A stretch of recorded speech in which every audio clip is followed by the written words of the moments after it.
하나님의 말씀을 보시겠습니다. 하나님의 말씀은 신약성경 베드로후서 3장 8절부터 13절 말씀을 제가 봉독해 드리겠습니다. 베드로후서 3장 8절부터 13절까지 봉독해 드리겠습니다.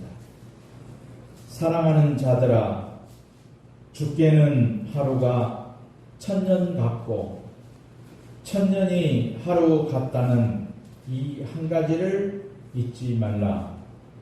주의 약속은 어떤 이들이 더디다고 생각하는 것 같이 더딘 것이 아니라 오직 주께서는 너희를 대하여 오래 참으사 아무도 멸망하지 아니하고 다 회개하기에 이르기를 원하시느니라. 그러나 주의 날이 도둑같이 오리니 그 날에는 하늘이 큰 소리로 떠나가고 물질이 뜨거운 불에 풀어지고 땅과 그 중에 있는 모든 일이 드러나리로다. 이 모든 것이 이렇게 풀어지니 너희가 어떠한 사람이 되어야 마땅하냐? 거룩한 행실과 경건함으로 하나님의 날이 임하기를 바라보고 간절히 사모하라.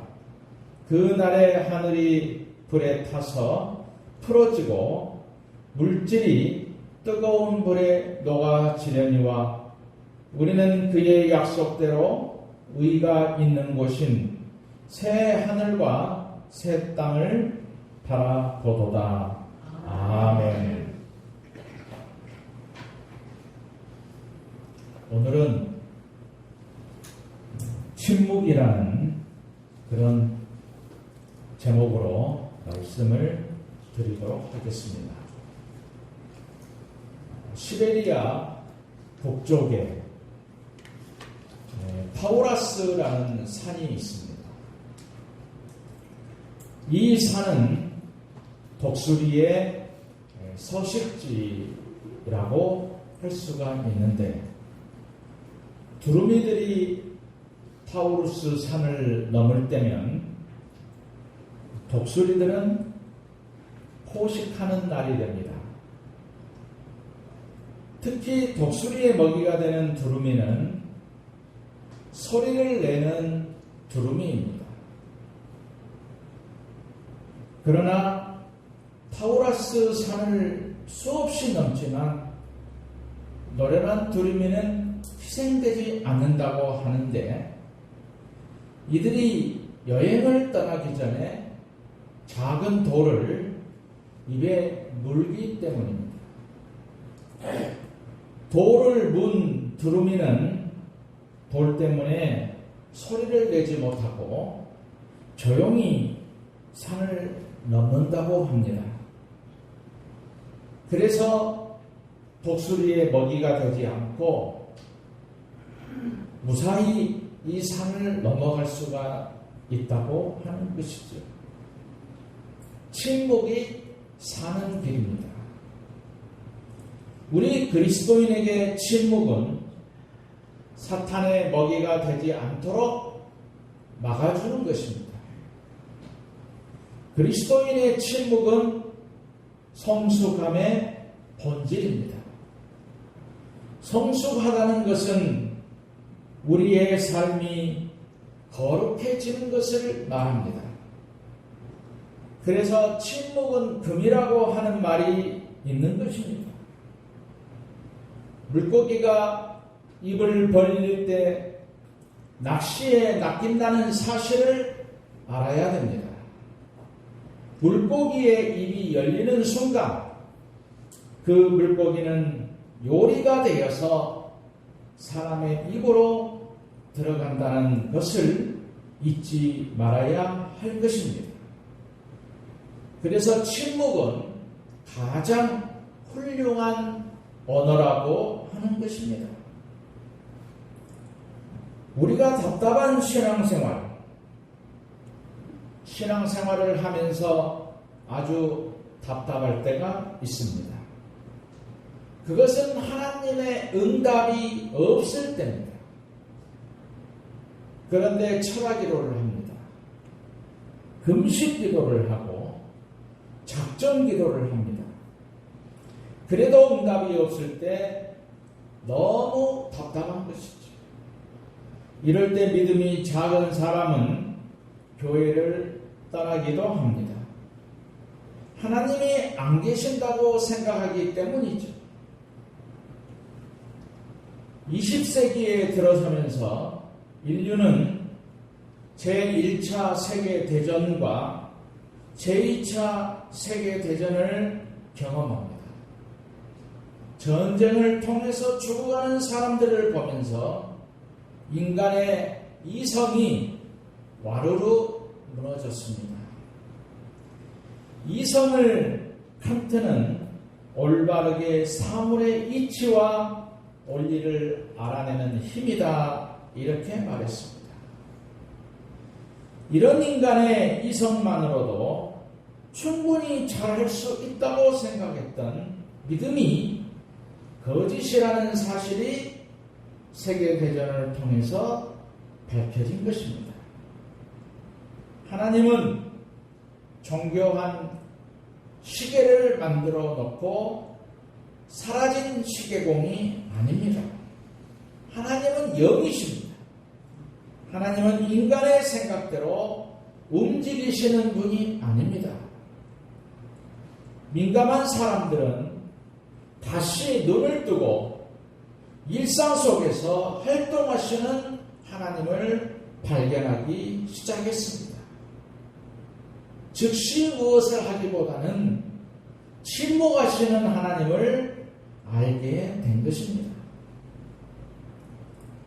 때로는 하나님의 침묵으로 고통을 겪고 있는 성도들이 많이 있습니다. 생명을 갉아먹는 질병과 싸우면서 하나님의 기적을 떨어뜨려 주십시오. 간절하게 눈물로 기도합니다. 그런데도 이 죽음의 세력은 하루가 다르게 다가옵니다. 그럴 때 하나님이 정말 계신가? 의문이 고개를 들게 되는 것이지요. 자신의 힘으로도 어쩔 수 없는 문제를 두고 기도합니다. 그것이 자식의 문제일 수도 있습니다. 다른 사람과의 문제일 수도 있습니다. 배우자의 문제일 수도 있지요. 그래서 하나님께 호소합니다. 하나님의 능력 있는 손으로 문제를 해결해 주시기를 바라는 것입니다. 간절히 간구합니다. 그래도 하나님은 아무 말이 없으십니다. 오히려 상황은 악화되기만 합니다. 그럴 때면 하나님이 안 계시는 것이 아닌가 하는 의문이 들게 되는 것이죠. 또는 내가 하나님에게 버려졌다는 생각이 마음을 질두르는 경험을 하였을 것입니다. 나이지리아의 한 교회에 무슬림이 불을 질러서 수십 명이 불에 타서 죽었습니다. 누군가 교회 마당에 불에 탄 시신들이 널려져 있는 사진을 인터넷에 올렸습니다. 그 사진의 이미지가 저의 내리에 어른거리면서 믿음을 흔들렸습니다. 저곳에서 하나님은 과연 무엇을 하셨는가? 이렇게 의문이 듭니다. 이럴 때면 하나님은 이 세상을 창조해 놓으시고 손을 떼셨다고 믿는 것이 맞는 말일 것 같습니다. 아니면 예고치 않은 사고를 만나면 팔자소관이라고 생각하면 속이 편할 것 같습니다. 하지만 속지 말아야 하는 인간이지만 그런 인간의 감정에 우리가 속지 말아야 하는 것입니다. 감정은 진실이 아니기 때문이죠. 보이는 우리의 눈에 속은 것입니다. 고통스러운 현실에 느껴지는 감정이 전부라고 착각할 수 있습니다. 하나님은 언제나 우리 곁에서 역사하고 계십니다. 한 번도 우리의 곁을 떠난 적이 없으십니다. 여러분은 믿는다는 것을 무엇이라고 생각하십니까? 믿음은 영의 눈을 뜨는 것입니다. 영의 귀를 여는 것입니다. 하나님은 영이십니다. 영이신 하나님을 보려면 영의 눈을 떠야 되겠지요. 하나님의 음성을 들으려면 영의 귀를 열어야 됩니다. 영의 눈과 귀가 열리지 않고 때로는 하나님이 없다 탄식하는 사람이 영의 눈과 영의 귀가 열리면 하나님, 이곳에 계신 것을 제가 몰랐습니다. 고백하지 아니할 수 없습니다. 이것이 진실입니다. 인간의 죄는 하나님이 지으신 낙원을 지옥으로 만들어 버렸습니다. 그 안에서 살아가려면 고난과 질병과 실패를 당하지 아니할 수 없습니다. 때로 그 고난은 감당하기 어려울 정도로 무겁기만 합니다. 그럴 때 우리는 하나님이 안 계신 것처럼 느끼는 것을 경험하게 됩니다. 하나님의 침묵을 경험하는 것입니다. 하지만 영의 눈을 뜨고 보면 그 고난 중에 함께 하시는 하나님을 볼 수가 있습니다. 우리는 느낌보다는 말씀으로, 그러므로 하나님이 없다고 단정해서는 안 되는 것입니다. 하나님이 응답하지 않은 것 같다고 해서 나의 기도를 듣지 않고 계시다고 생각해서도 안 되는 것입니다. 그것은 우리의 느낌에 속는 것이지. 우리는 느낌을 믿지 말아야 됩니다. 오직 살아계신 하나님의 말씀을 믿어야 됩니다. 그 믿음을 우리는 체험으로 확인합니다. 어둠 속에서는 길을 걷는 동안에는 아무것도 보이지 않고 아무것도 들리지 않습니다. 그래도 하나님은 우리 가운데 함께 하시며 말씀하신다는 것입니다. 하나님은 침묵으로 말씀하십니다. 하나님께서 인간에게 자유의지를 주셨다는 말은 죄를 지을 여지를 허용하셨다라는 뜻이기도 합니다. 그렇기 때문에 우리가 죄를 범할 때마다 즉각 벌을 내리지는 않습니다. 우리 스스로 자각하고 돌아설 여지를 주십니다. 그래서 사랑하는 자녀들이 해서는 안 된 일을 범하는 것을 보시면서도 오래 참으십니다. 부드러운 손길로 미세한 음성으로 우리의 영혼에 호소하시면서 기다리시는 것입니다. 우리는 하나님의 오래 참으심을 업신여기지 말아야 됩니다. 우리의 죄에 대한 하나님의 침묵을 가볍게 생각해서도 안 됩니다. 그것은 하나님이 죄에 대해서 가볍게 생각하는 것이 아니고 하나님은 사랑이 많으셔서 죄를 눈감아 주신다는 뜻도 아닙니다. 하나님의 침묵을 가볍게 여긴다면 하나님을 믿는다고 하면서도 다른 편으로 죄악을 즐기는 모순에 빠질 수가 있습니다.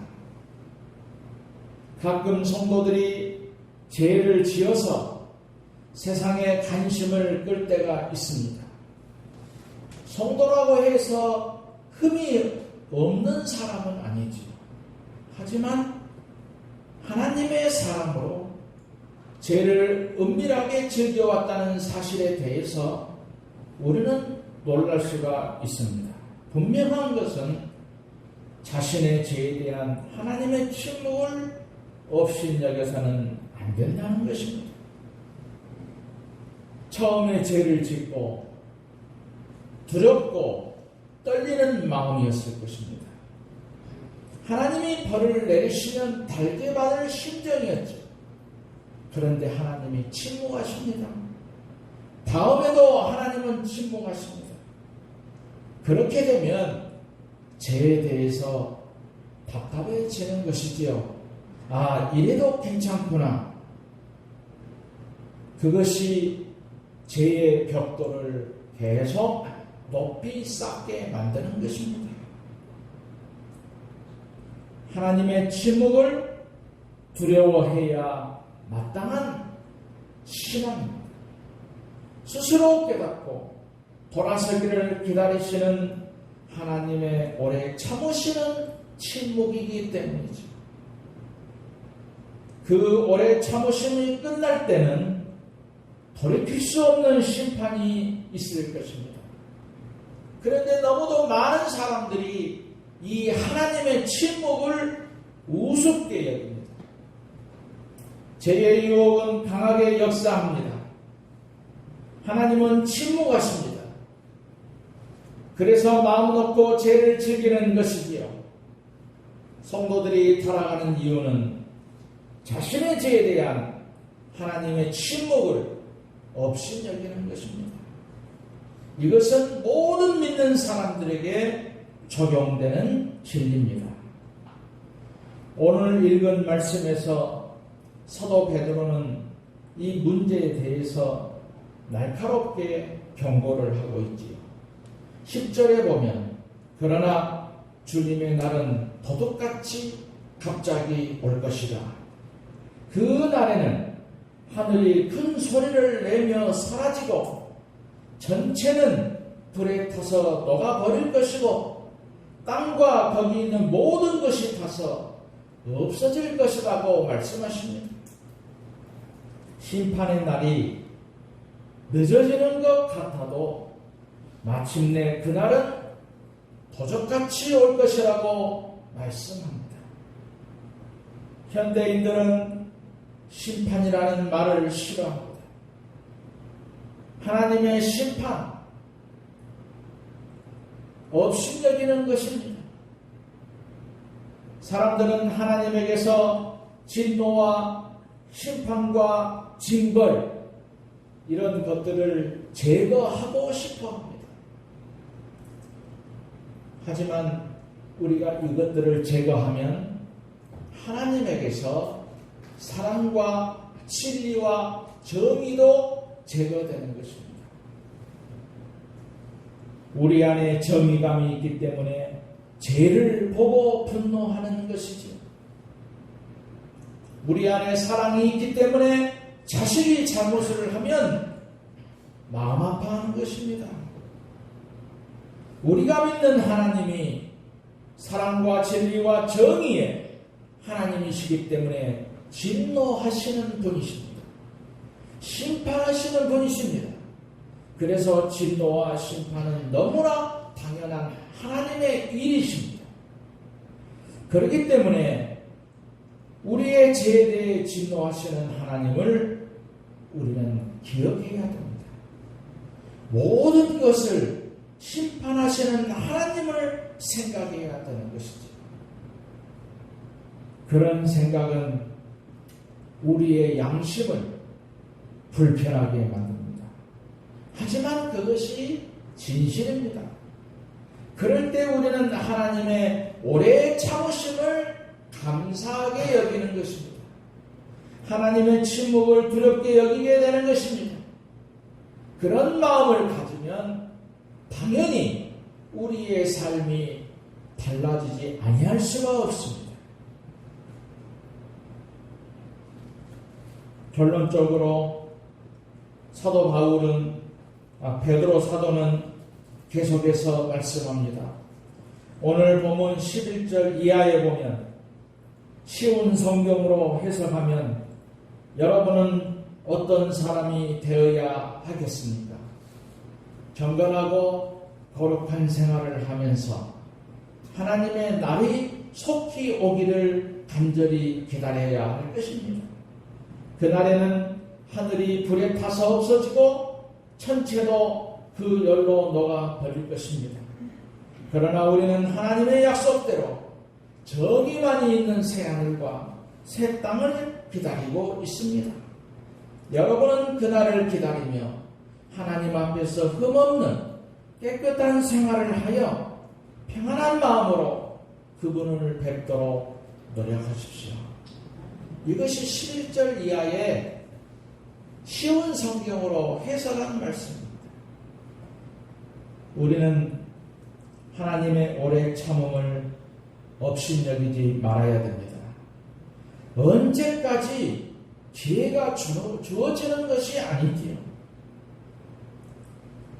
우리에게 청산해야 할 죄가 있다면 우리는 회개해야 할 것입니다. 하나님은 지금도 기다리고 계십니다. 우리는 우리의 모든 죄를 청산하고 이제 그러면은 죄를 즐기던 막과는 비교할 수 없는 거룩한 기쁨이 우리들을 행복하게 해줄 것입니다. 여러분의 배에서 생수의 강이 흐를 것입니다. 그것이 침묵하시는 주님께서 원하시는 우리 성도들의 행복입니다.